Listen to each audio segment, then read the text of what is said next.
चलिए, बिहार सरकार की एक अहम कैबिनेट की बैठक समाप्त हो गई और साथियों 20 महत्वपूर्ण एजेंडों पे मुहर भी लगा है।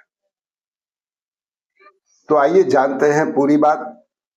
आखिर संविदा कर्मियों के लिए क्या कहाँ कुछ है और अंदरूनी जानकारी कैबिनेट में संविदा कर्मियों आउटसोर्स कर्मियों के लिए क्या कुछ बातें हुई, चर्चाएं हुई, उस पे भी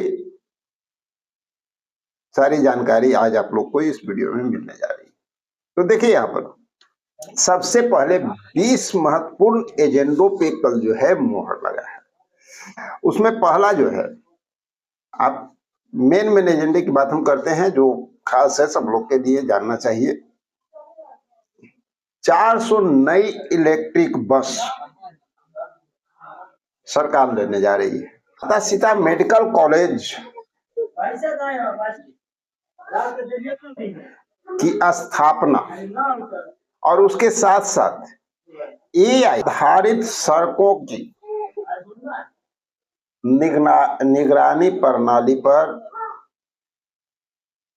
सरकार मंजूरी दे चुकी है।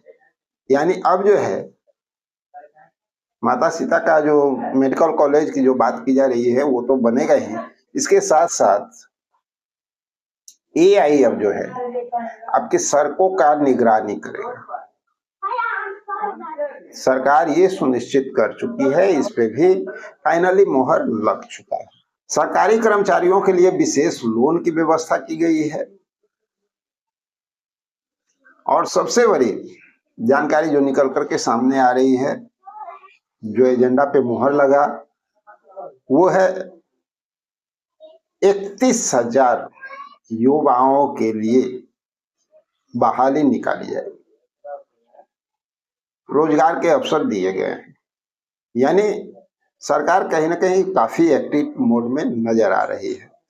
अब यहाँ पर सबसे बड़ी बात सामने आती है कि संविदा आउटसोर्स कर्मियों की उम्मीद पर क्या कोई स्वीकृति मिली है।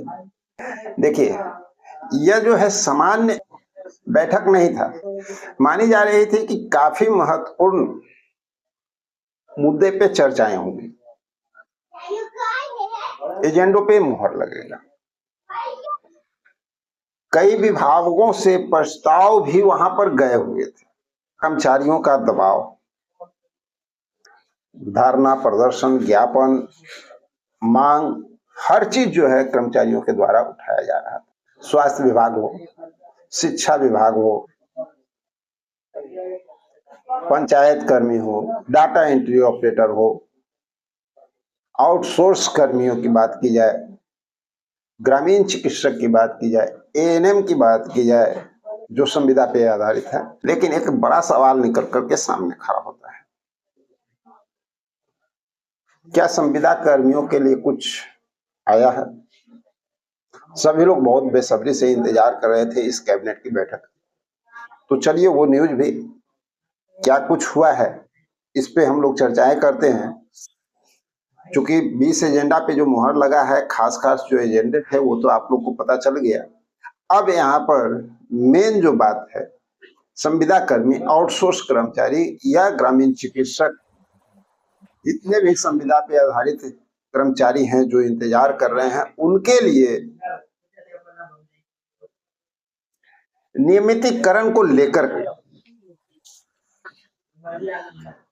कहीं कोई आधिकारिक घोषणा नहीं हुआ है। समान काम सम्मान वेतन पे सरकार पूरी तरह से चुप्पी साधी हुई है। मानदेय वृद्धि का फैसला नहीं, बिल्कुल नहीं हुआ है। आउटसोर्स नीति पर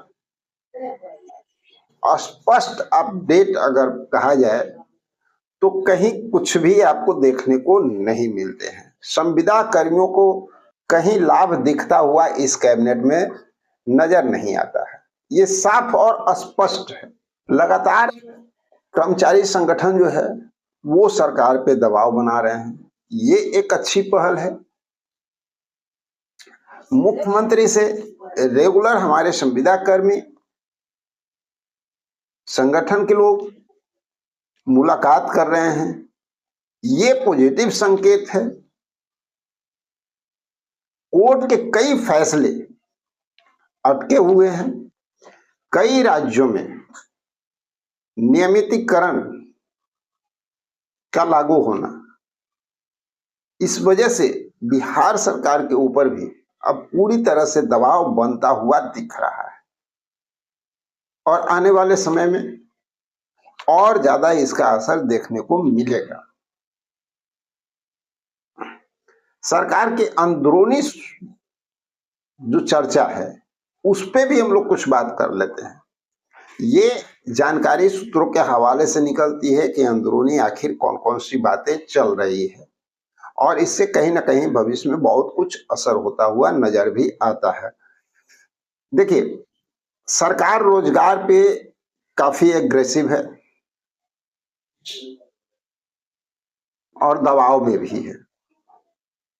संविदा कर्मी, आउटसोर्स कर्मी के लिए नई नीति बनाने पे चर्चाएं तेज हो रही है। विभागवार सुधार संभावना बढ़ रहा है, यानी हर विभाग को जो मांगे जा रही है ना, उस पे कहीं ना कहीं सरकार की नजर बनी हुई है। ये सूत्रों के हवाले से जो जानकारी निकल के आ रही है, आप सभी आउटसोर्स कर्मचारी, दैनिक वेतनभोगी कर्मी या संविदा कर्मियों के लिए, उस पे हम सारी बात आप लोग को क्लियर कट बता रहे हैं। ऐसा संभावना बन रहा है सूत्रों के हवाले से। इसको कंफर्म न्यूज नहीं माना जाता है जब तक आधिकारिक घोषणा नहीं होती है, इस बात का हमेशा याद रखिएगा।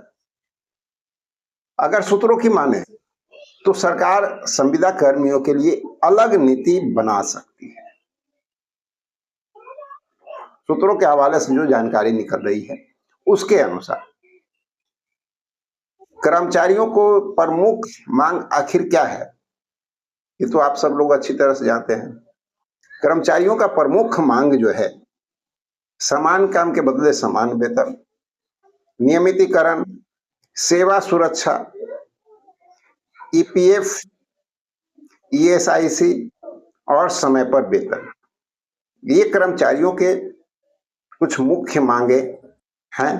सबसे बड़ा मुद्दा, वर्षों से काम कर रहे कर्मचारियों में नाराजगी देखी जा रही है। नई नीति अब बनाम पुराने कर्मियों पर का सवाल। तो साथियों, संविदा कर्मियों के लिए आने वाले जो हमारे समय है, संविदा कर्मियों के लिए आने वाले कैबिनेट में उम्मीद जताई जा सकती है, जिस तरह की जानकारी निकल करके सामने आ रही है। और एक मेन बात आप लोग को बता देना चाहते हैं कि 7 मई को मंत्रिमंडल, कैबिनेट मंत्रिमंडल का विस्तार भी होना है।